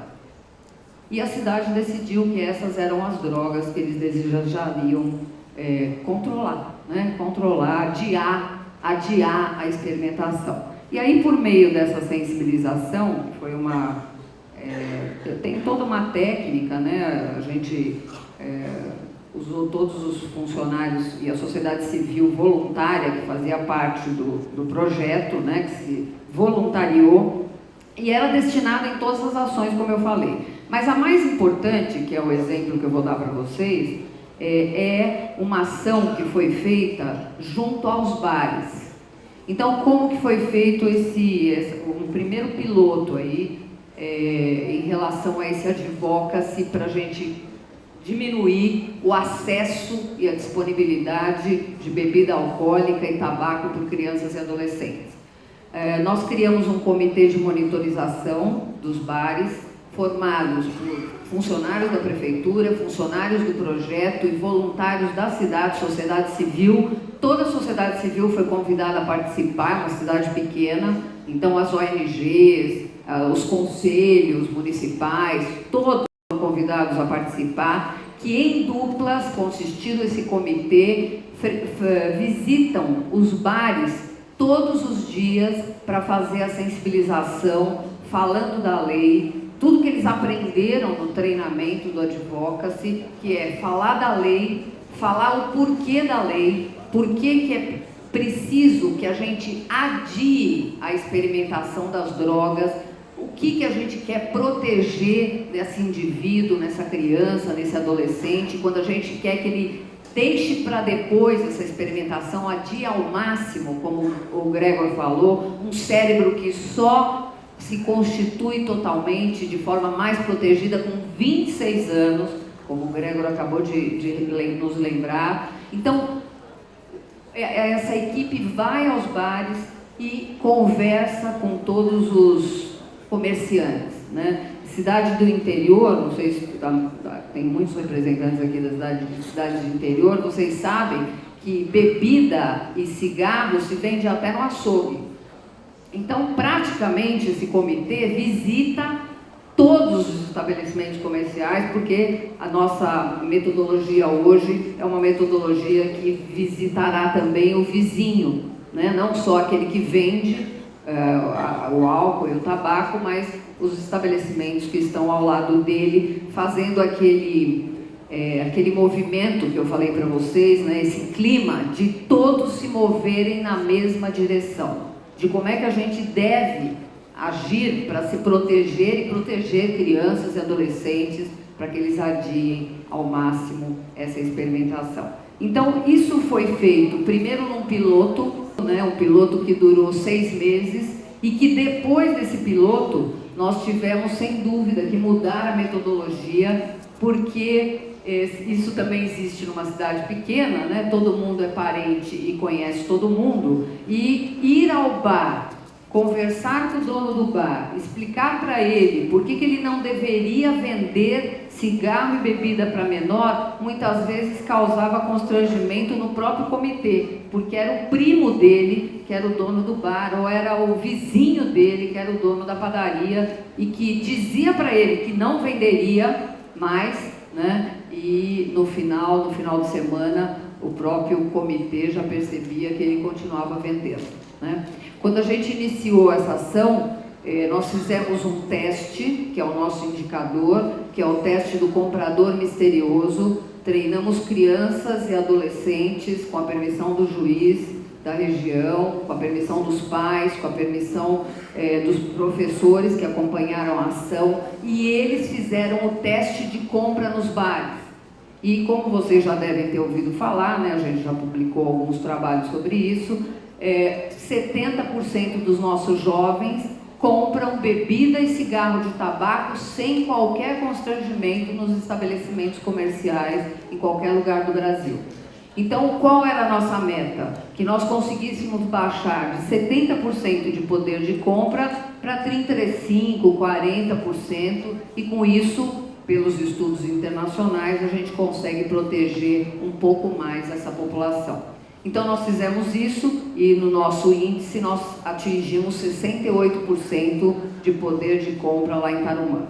E aí aconteceu uma coisa interessante.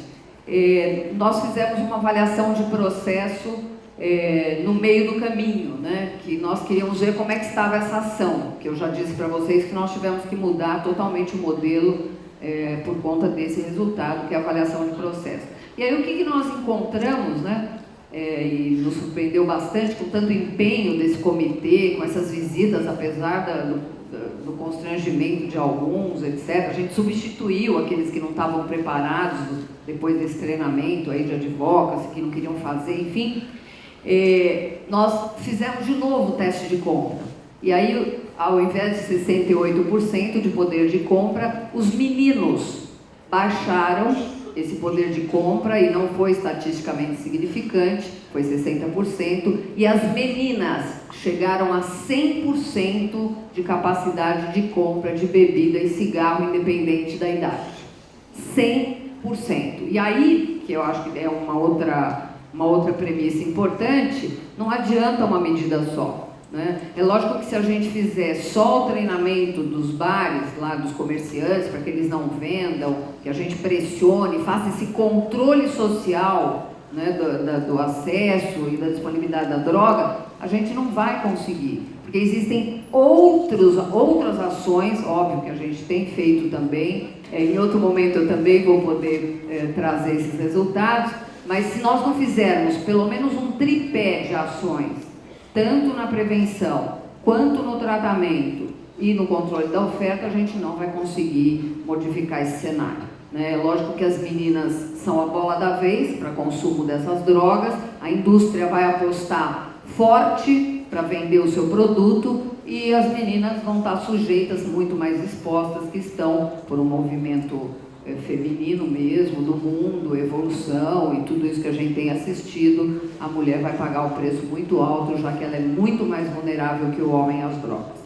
Então, eu acho que nós estamos a caminho com essas 3 ações, nós temos um núcleo que avaliou, depois daquela ação com as crianças, só para dar um fechinho nesse último minuto que eu tenho, como foi demanda da cidade, no censo estudantil, que a gente fizesse um levantamento dos transtornos que aconteciam no primeiro ano, no Fundamental 1, né, nas escolas municipais, nós criamos um núcleo, que é um núcleo multidisciplinar de Tarumã, saúde, educação, avaliando melhor essas crianças, tratando dessas crianças para aquelas que são realmente que portam determinados transtornos, que obviamente daqueles 30% que nós tínhamos no início, nós ficamos com os 12% que existem na literatura, que englobam os transtornos da infância. E aí esses estão recebendo esse atendimento num núcleo especializado que hoje a gente conseguiu criar em Tarumã para protegê-los de comportamentos de risco na adolescência. Obrigada.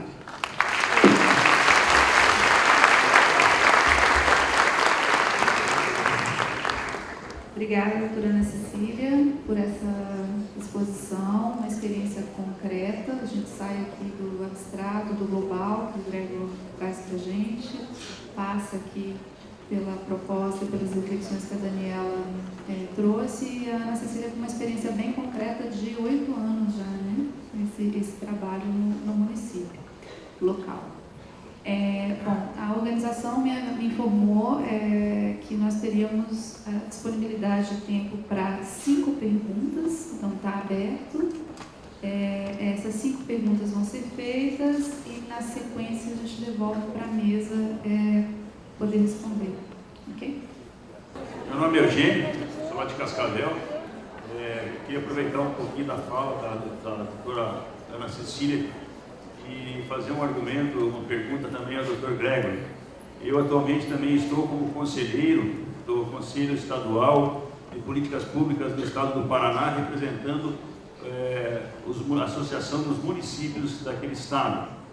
Como a senhora mesmo falou, os municípios de pequeno porte, eles não têm praticamente, né, a política pública não os alcança. E somente 200 municípios do Brasil, dos mais de 5.500, que têm hoje acesso ao programa Como Crack é Possível Vencer. Mas nesses municípios de pequeno porte, nós temos a presença muito ativa do PROERD.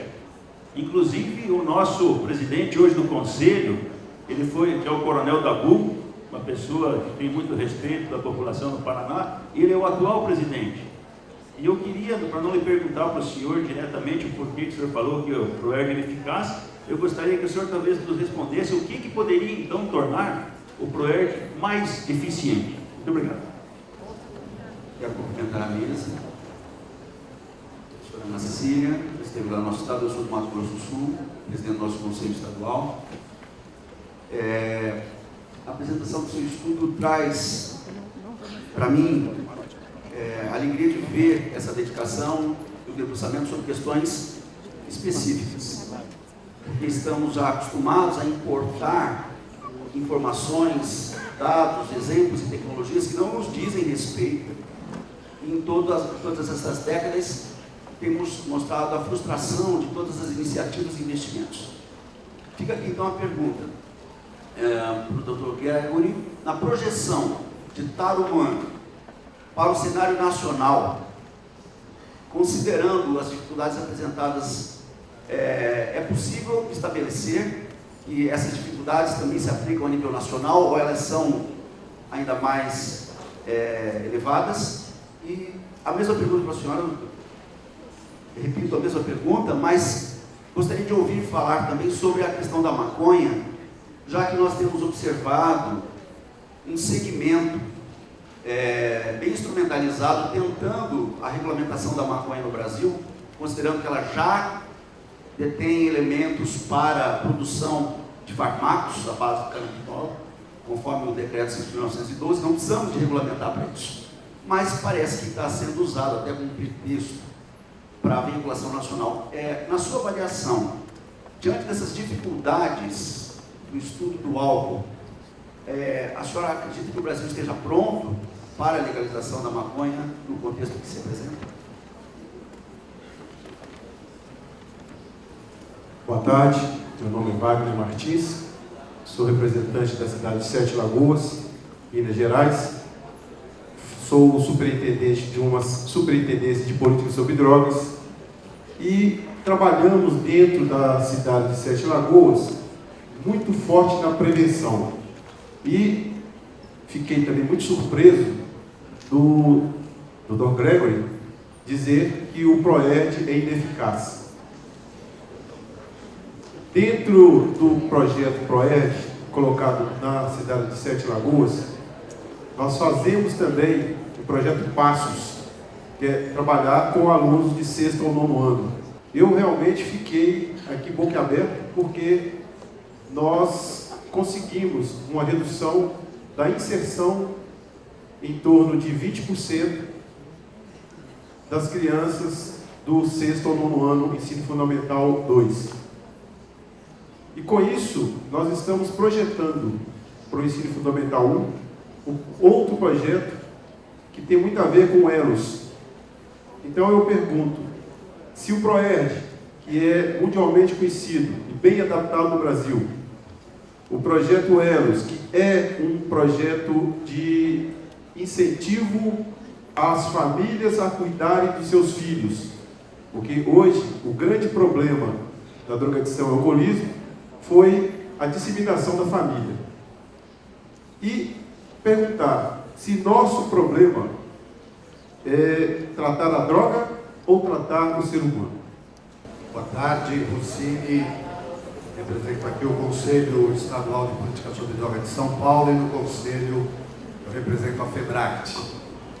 Eu acho que as falas se complementaram, quero cumprimentar todos os palestrantes, mas eu gostaria de ressaltar um aspecto trazido pela doutora Daniela, quando ela fala aqui, para falar de prevenção, a gente tem que contextualizar, já que a droga em si não é o problema, mas a motivação, o movimento que leva o indivíduo a buscar a droga.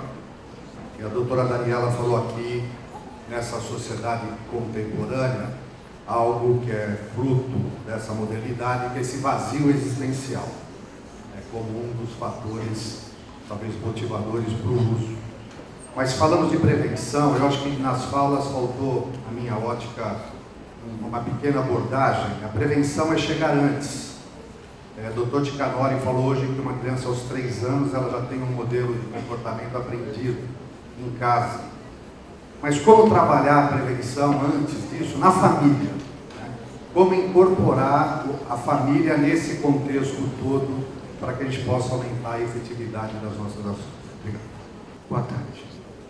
Moacir, do município de Mauá, coordenador de saúde mental, do município de Mauá, fica no estado de São Paulo.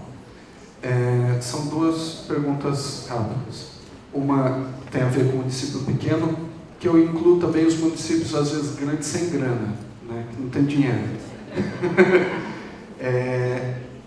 Que a gente tem uma realidade onde existe uma esfera governamental, governo federal, que vem financiando sistematicamente as ações de atenção psicossocial, promoção, prevenção, e acredito que seja a realidade da maior parte dos estados. Eu só descobri até agora um que parece o Rio Grande do Sul, que também cofinancia, e tem gerado um estrangulamento dos municípios, porque os estados, eles não entram, e às vezes, muito pelo contrário, colocam um hospital psiquiátrico do lado do serviço de saúde que está com outra proposta, né? E um outro ponto é como a gente pode melhorar isso, né? E um outro ponto é que, como foi dito na fila, foi influenciado sobre legalização, não legalização, e até a outra mesa anterior colocou. Enquanto a gente... Uma questão para vocês, quais são as consequências de a gente ficar nessa cuidado, ficar preocupado se vai ser legalizado ou não vai ser legalizado, e esquecer o sujeito que está ali. E esquecer de que, em grande parte nas cidades, principalmente nos grandes centros, na parte nobre, essa droga já está legalizada, que ninguém encosta a mão nessas pessoas. Mas na periferia, as pessoas estão morrendo por causa dessa criminalização do usuário.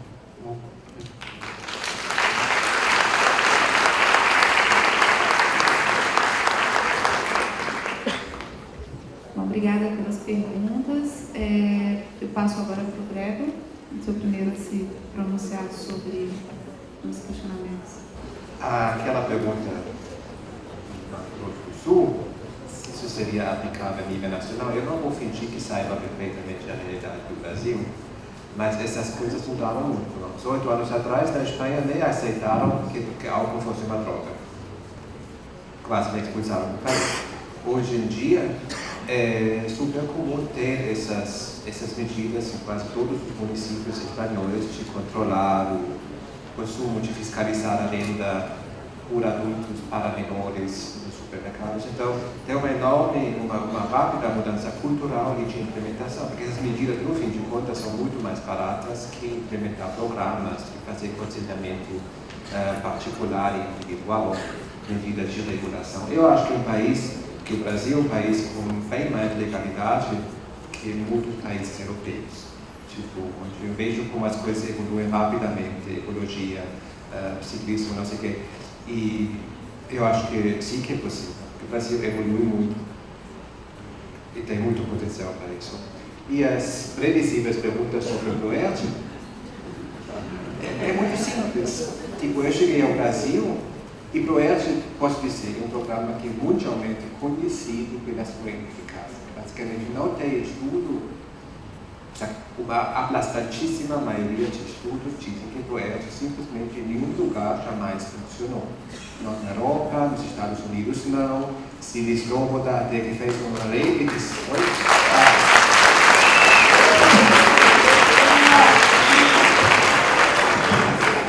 Silis Sloboda até fez uma reedição dos conteúdos do DARE. Participamos da avaliação e na mesma até teve efeitos iatrogênicos. De novo, em algumas partes da população a álcool ela aumentou a vontade de consumir. Então, me pergunto só por que se implementa neste país um programa que em outras implementações nunca tem funcionado. Tipo, as pessoas ficam irritadas quando digo isso, porque as pessoas adoram o ProERD, mas adorar o programa não tem nada a ver com sua simples, fria e racional eficácia. E sobre consumo de substâncias não funciona, ela pode melhorar a inserção social, o povo adora, eu sei que todos adoram. Mas isso não é um critério. O critério de avaliação do programa é que tem demonstrado que foi eficaz não menos algum outro país. E ainda, como Daniela diria, tem de provar que aqui funciona. E o último estudo do Chandler, deste ano, demonstrou que uma primeira implementação de São Paulo também não funciona. Ele diz no abstract e outro exemplo de que ideia não funciona. Por isso falei isso, inclusive isso claramente na apresentação. Que os programas podem ter feito de inclusão social, fantástico, mas tem coisas muito mais baratas para isso, para fazer aquilo. Ou outros programas, tipo, tem muitos programas que têm os mesmos efeitos. Eu sei que o povo adora porque tem um programa que aqui não tem. Eles adoram porque eles oferecem alguma coisa, mas oferecem algo que já provou eficácia em algum lugar. E se não é porque sobre droga, usa outro programa sobre inclusão social.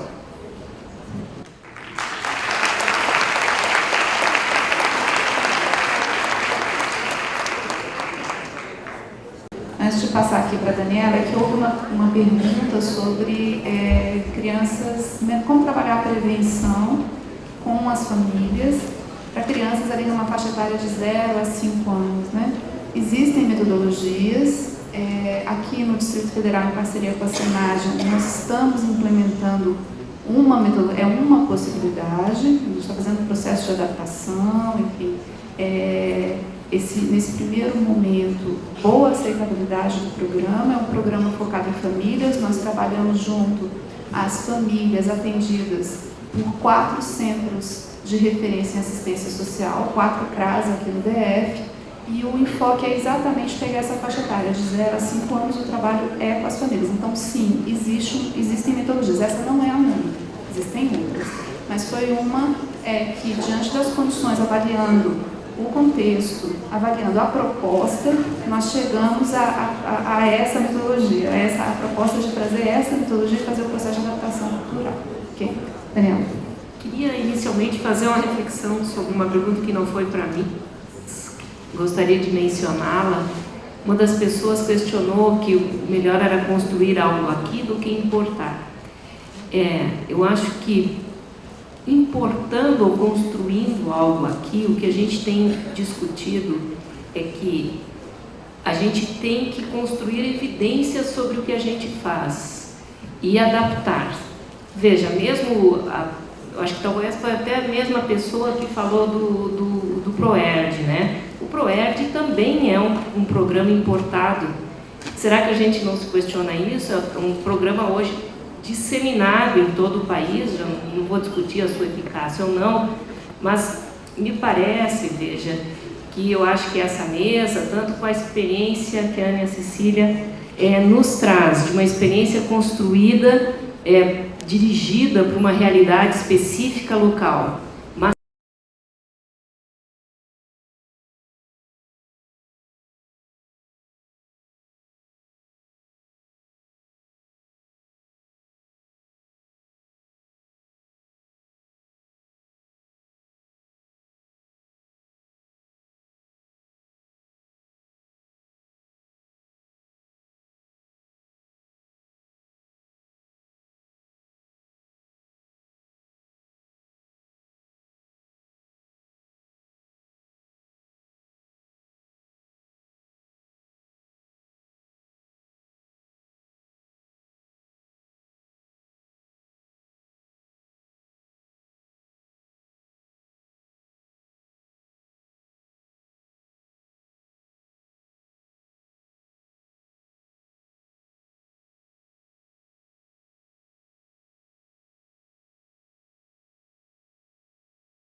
grandes indicadores nos mostram que a gente tem que trabalhar habilidades de vida. Sejam habilidades tanto para as crianças e adolescentes quanto para as famílias, para qualificarem o seu relacionamento, porque a gente sabe, um pouco das minhas fotos mostram isso, a qualidade da relação é que vai implicar o futuro, né, de como essa pessoa vai se colocar na vida e se vai necessitar ou não de uma bengala para lidar com as suas questões, uma bengala química. Então, quanto mais cedo a gente atua, como foi falado aqui, obviamente melhor. Atuando um pouco, então, sobre isso que a gente chama de habilidade de vida, capacidade de comunicação, de lidar com as emoções, de reflexão crítica, raciocínio criativo, tudo isso são fatores de proteção e a gente tem que trabalhar para que isso se consolide, né? Então esses são os grandes indicadores e cada vez mais, obviamente, a gente sabe da importância da família e não só da família, mas das relações sociais significativas daquela pessoa, porque não precisa ser a família, mas tem que ter um grupo que pode ser próximo, que faça o processo de mediação psicossocial. Né? Ninguém é uma ilha e a gente sabe disso.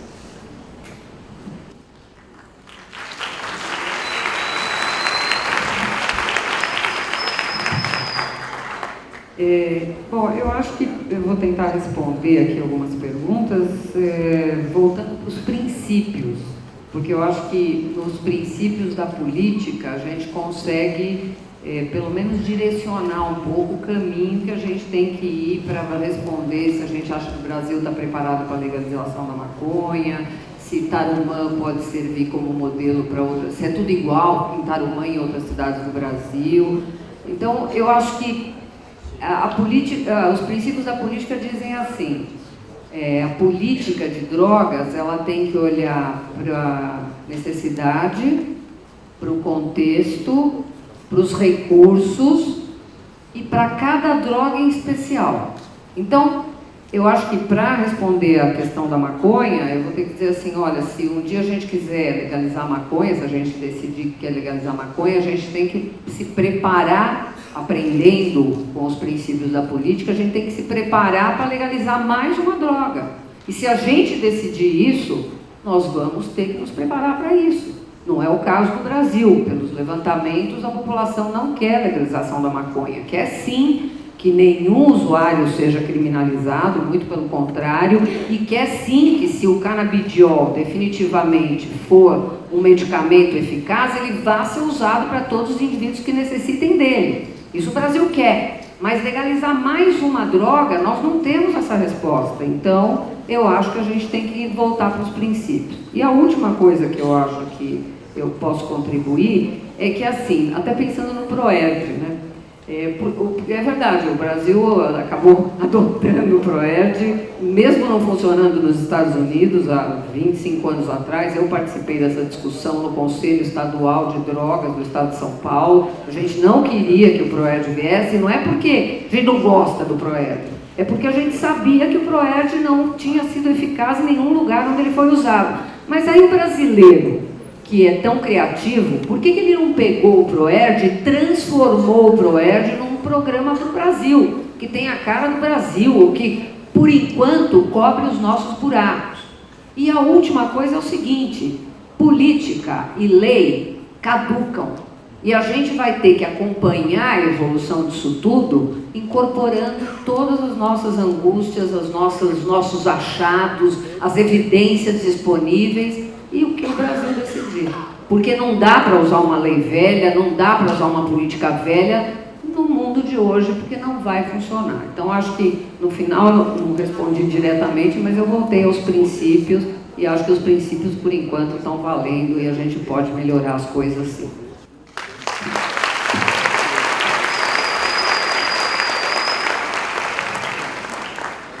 Encerramos então os trabalhos dessa mesa. Eu quero agradecer ao Dr. Gregor Burkhardt, doutora Daniela Schneider, doutora Ana Cecília Marques, pelas valiosas contribuições que fizeram aqui para o debate nesse evento. Muito obrigada. Boa tarde.